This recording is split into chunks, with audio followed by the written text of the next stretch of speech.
Okay, so today I'm going to be teaching you how to make a couple different baby witch friendly spell jars. So, for the sake of this video, considering it would be difficult for me to actually perform a spell while explaining how to do it, I'm going to be using this jar as an example. So this specific jar won't be me really performing a spell, it's just going to be me explaining how to do it. So I see a lot of people who make spell jar videos that tend to just seem to tell you to throw some ingredients in a jar and seal it with wax, and in my experience that doesn't work. I don't see why it would work. You have to explain to your ingredients what you're doing. You have to cleanse your jar, which is what I'm doing right now. So I took an incense stick. Specifically, I used lavender. You can use whatever you want, though. Fill this jar with smoke, and then I put the cork on so that it gets the cork cleansed as well. Then you just kind of get the smoke out. You can blow into it, you can pour it out, or you can leave it in, and your jar is now cleansed. There's many different ways to cleanse. If you don't have incense, you can use white rice, which I have some right here. You can use salt. You can use your own breath. You can use crystals. So there's many ways to do that. So after you've cleansed your jar, I'm going to explain to you what this jar will be for. So if you're a baby witch or a beginner witch, you probably want to be focusing on very basic things such as protection, self-love, happiness, work. So this jar is going to be a protection jar. So the first ingredient in this jar is going to be white rice. So go ahead and place some white rice into your cleansed jar. You're going to explain to the rice what your intent of putting them in this jar is. So that looks a little bit different for everybody, but the way that I generally say it is I call upon white rice for protection and to soak up all bad energies and negativity. And then you always want to thank your ingredients. Make sure they know what they're doing. Don't skip that step, it's very important. And then thank them for helping you. There we go. If white rice is not something that you have on hand, you can actually use sea salt or table salt instead. I chose white rice because I used all of my salt. So the next ingredient that I'm going to add into this jar is sage. You can use white sage as long as it's ethically sourced. You can use garden sage. Whatever you have, this is literally just sage I bought from Target. Call upon sage, explain to it what you would like from it. So I would say I'm using sage for protection. And if this jar is specifically to protect you, explain that. You can leave your DNA in the jar. I don't recommend doing blood. You could do a piece of your hair, a little bit of your spit. Or you can put a petition paper with your name or whoever's name that it's for in the jar. So my next ingredient is going to be cloves. You can use crushed cloves. I'm just going to put in a singular clove. You can use whatever number resonates with you.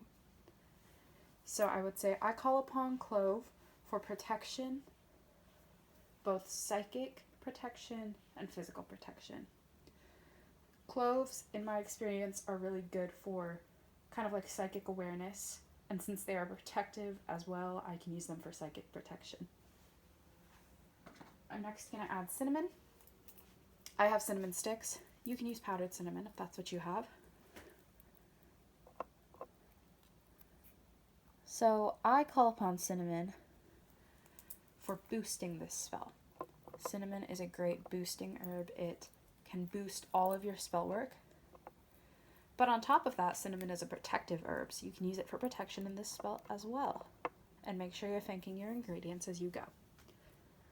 So the next thing that I'm going to add into this spell jar is going to actually be parsley.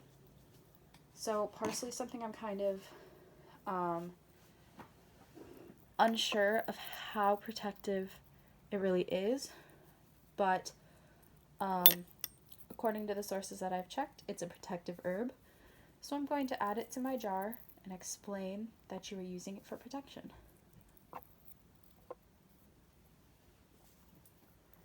Add as much or as little as feels right to you. Okay, so the next ingredient I'm going to use is lavender.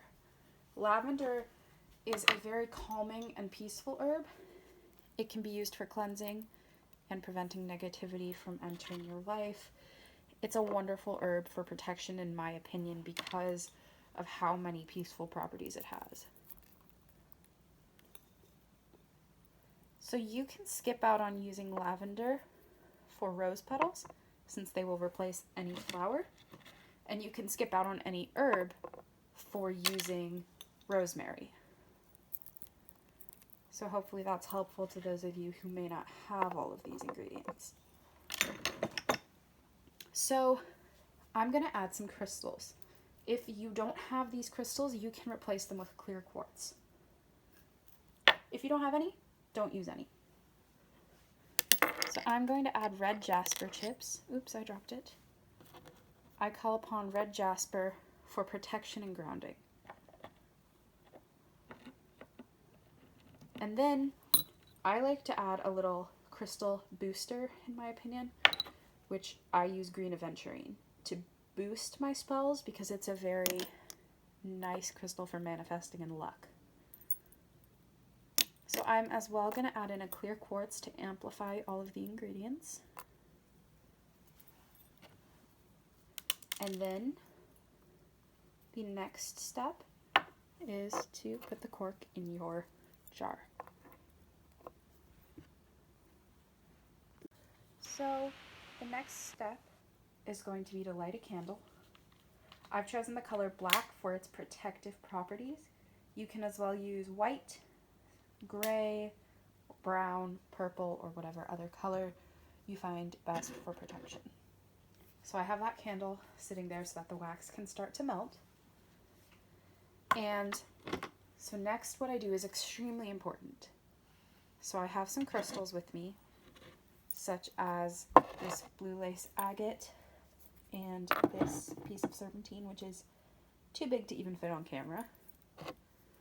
Hold the crystals that ground you. If you don't have crystals, that's okay. You don't have to hold them. You can meditate and use whatever skills that you have that help you be grounded. So you're going to sit here and you're going to ground yourself. And once you feel like you're at peace and you're calm and your thoughts aren't racing, you're going to place your hands over the jar and you're going to sit there and you're going to basically envision everything you want out of this jar, everything you're getting out of this jar, going into that jar. Then explain to it what you are trying to get out of it, what you want to receive. Make sure you're thankful. If you work with any deities, assuming you're not a baby witch, you can always invite them into your circle to help you with this, but make sure you give them enough love and appreciation and close the circle when you're done. You don't have to cast a circle to do a spell like this. Some people never cast circles, and that's okay. When you're ready and your jar has been filled with your intention, pour your wax over the top of it.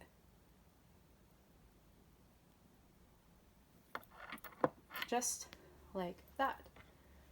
And then, once your wax is cool, I blow on it a little bit. You can go ahead and place a selenite crystal or a clear quartz crystal or a protective crystal even, since this is a protection jar, on the top of it to charge it. Just like that. Once your jar is charged, for your protection jar, if it's a home protection jar, you can bury it outside your home or put it just by your front door. If you bury it in the ground, make sure you mark where it's buried. If it's a personal protection jar, you can keep it in your room or carry it with you. I hope this helped somebody.